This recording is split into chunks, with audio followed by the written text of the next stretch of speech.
Bonjour et bienvenue sur Rubber & Steel, je suis Marco et aujourd'hui je vais vous présenter les meilleures montres de 2023 selon moi. D'ailleurs je tiens tout de suite à vous rassurer en vous disant qu'il n'y a clairement rien d'objectif dans cette vidéo et que ce sont clairement mes montres préférées de cette année que je vais vous présenter. Donc après cet aveu, on va pouvoir rentrer au cœur de l'horlogerie.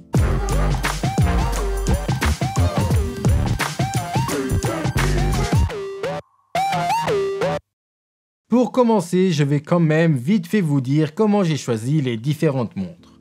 J'ai simplement regardé toutes les vidéos des actualités que j'ai sorties cette année et j'ai pris mes montres coup de cœur. Donc si vous voulez voir toutes les sorties de cette année, n'hésitez pas à aller regarder les différentes vidéos des actualités. Et d'ailleurs, pour ceux qui ne connaissent pas encore le format, tous les premiers dimanches du mois, on sort une vidéo sur les actualités du mois qui vient de s'écouler. Donc abonnez-vous si ce format vous intéresse. Alors, première montre de laquelle je vais vous parler aujourd'hui, c'est la Zenith Defy Skyline édition boutique. Cette montre est tout simplement sublime avec ce cadran gris et avec ses losanges en or rose. Petite seconde à 9 h et cadran date à 3 h, la montre est en plus de ça étanche à 100 mètres de profondeur, ce qui est vraiment parfait si vous voulez faire de cette montre votre montre de tous les jours. Niveau dimension, on va avoir une montre de 41 mm de diamètre, donc une montre qui est clairement faite pour les hommes ou pour les femmes avec un poignet un peu plus grand ou qui aiment porter des montres plus grandes. On a parlé de la petite seconde à 9 h, mais je vous ai pas dit qu'elle indique la dixième de seconde, donc ça apporte vraiment plus de mouvement au cadran avec du coup cette aiguille des secondes qui va faire 6 tours par minute. D'ailleurs, si vous achetez cette montre, vous n'allez pas seulement recevoir ce bracelet en métal, puisque la montre vient également avec un bracelet en caoutchouc noir, de quoi profiter du système de changement rapide du bracelet. Niveau mouvement maintenant, on va avoir une réserve de marche de 60 heures et la montre coûte quand même 9 400 €. Et du coup pour moi, c'est mon seul point négatif parce que je ne suis pas sûr qu'elle les vaille. Mais ça vaut le coup d'aller voir son prix au marché secondaire. Pour la deuxième montre, j'ai choisi la Tudor Black Bay 36 que je vous ai d'ailleurs déjà présentée sur la chaîne et que je trouve être une montre magnifique, surtout pour le prix. Cette montre a du coup un diamètre de 36 mm, mais elle existe en plein de tailles différentes, donc vous trouverez toujours une Black Bay qui vous aille. Elle n'est pas du tout épaisse, avec un magnifique cadran anthracite qui est d'ailleurs présent dans plein de montres de la marque. D'ailleurs, ce n'est pas la seule couleur de cadran puisque la montre existe aussi avec un cadran bleu et un cadran champagne. Et cette montre est équipée du meilleur de chez Tudor, bracelet avec nouveau fermoir avec extension de bracelet intégré, étanche à 100 mètres de profondeur et mouvement maison qui offre à cette montre une réserve de marche de 70 heures et bien sûr vous avez de très belles finitions. Donc pour moi c'est une superbe montre même si j'aurais aimé avoir un cadran date. Prix de cette pièce en version 36 mm, 3 730 € et si vous voulez plus d'informations sur la montre, je vous laisserai le lien vers la présentation dans la description. Une petite pause pour vous dire que si le contenu de la vidéo vous plaît, il faut vous abonner et activer la cloche pour ne pas rater les prochaines vidéos. Et bien sûr, le petit like est toujours bienvenu et le commentaire aussi. Et ça me fait toujours plaisir de vous lire. Une montre maintenant de laquelle on ne parle pas assez d'après moi et qui est vraiment l'un de mes coups de cœur de cette année, c'est la Rolex 1908. Je trouve que c'est la montre classique parfaite de cette année, pas trop d'informations sur le cadran, raffiné mais avec une touche de peps tant à l'avant avec sa petite seconde, son 3-9-12 et sa lunette qui va être lisse près du verre saphir et cannelée à l'extérieur, qu'à l'arrière avec le fond de boîtier qui va être ouvert et l'arrière du bracelet en cuir qui va être de couleur verte. Niveau dimension, on va avoir un boîtier de 39 mm de diamètre, donc bonne taille pour une montre classique.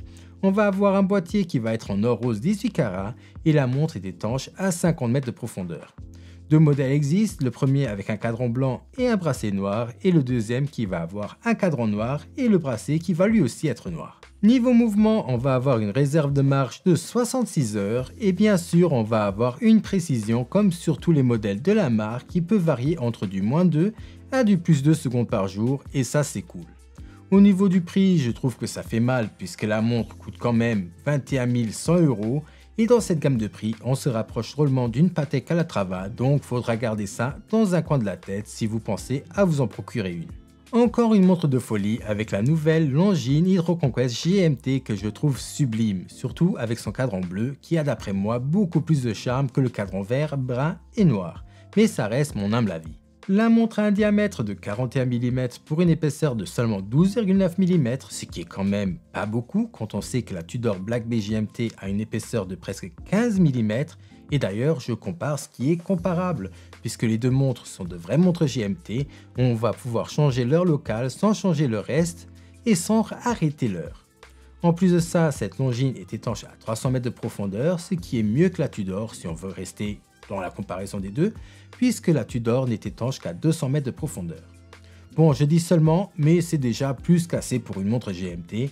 La Longines a un guichet date à 3 heures et une couronne vissée. Petit point négatif pour moi, c'est qu'étant donné que la montre a gardé une lunette de montre de plongée, il va falloir lire l'heure GMT dans le cadran juste au-dessus des index des heures et c'est écrit en très petit. Donc faudra voir à l'utilisation si ce ne va pas être gênant. Dans cette montre, on va avoir un mouvement qui offre une réserve de marche de 72 heures et malheureusement, comme le fond de boîtier est plein, on ne pourra pas observer ce mouvement en action. Sinon, un excellent point, c'est que cette Longines Hydro Conquest a reçu un tout nouveau fermoir qui est bien plus beau que l'ancien et qui est équipé d'un système d'extension rapide du bracelet. Prix de cette montre, 3 500 €. Encore un coup de cœur qui nous vient du pays du soleil levant avec cette Kurono Tokyo Chronograph. J'adore les couleurs et le style de cette montre, le fait que le nom de la marque soit indiqué en japonais rajoute un charme fou au garde-temps, et comme je suis fan de la culture japonaise, je ne peux qu'aimer cette montre. Malheureusement, dès que les montres sortent, elles sont directement en sold out, donc si vous aimez leur style de montre et que vous aimeriez bien vous en procurer une, il faut être très attentif sur le réseau et être réactif. Niveau spécificité, on va avoir un boîtier de 38 mm de diamètre pour 11,7 épaisseur, elle est étanche à 30 mètres de profondeur et a une réserve de marche de 42 heures et elle coûte 3 460 $ sans taxe, donc une belle somme quand même. Pour finir, la montre qui a fait fureur pour Halloween, la Spinnaker 50 Phantom que j'adore et je trouve que c'était vraiment une excellente idée et tout sur cette montre me plaît et ils ont vraiment fait attention aux moindres détails.